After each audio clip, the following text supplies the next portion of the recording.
So, good day mga utol. Nandito naman tayo para mag-review ulit ng isa natin product.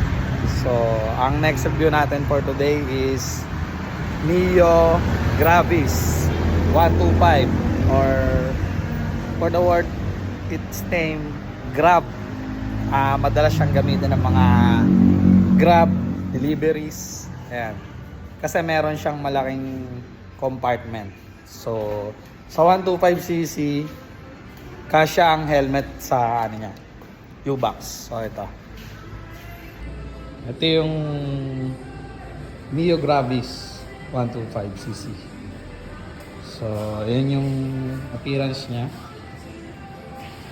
Yan.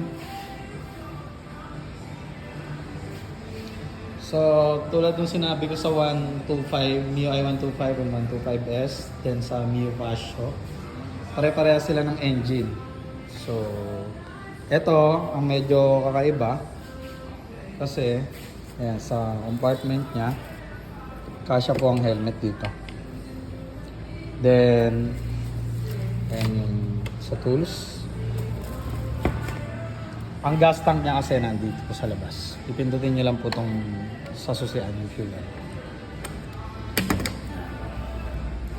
Kasi ang pinaka-gas tank niya nandito sa ilalim. So, safe pa rin naman siya kasi yung ilalim niyan, may support po yan. Hindi po basta-basta nababasag yan at tatago sa gusto.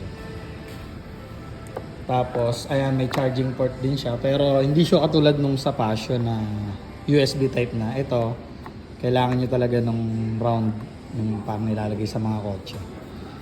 Then, sa panel niya, silipin natin yung sa panel. Yan. Odo, tapos yung speed, gas gauge, tapos ayan yung trip, yan, madalas siniset yan pag mag-change oil, so every 1,000 siya siniset. And then, yung voltmeter ng battery. Yan, tapos yung time. Ang time natin ngayon is 1:44. So, syempre, hindi updated kasi hindi pa naman natin i-activate to kung may bibili. So, binuksan lang natin siya para makita. Ayan. Seat height, halos same lang sila ng Passion. Mataas lang siya ng konti. Pero konting-konti lang. Pero yun nga, katulad nga na sinabi ko kanina, Mio Gravis. So, madalas gamitin ng mga Grab rider yan sa pan-deliver. Gawa ng malaki yung compartment niya. And yan, may lalagyan pa rin siya sa side. Tapos meron siyang lalagyan. So ang price po niya is 84,900 sa cash.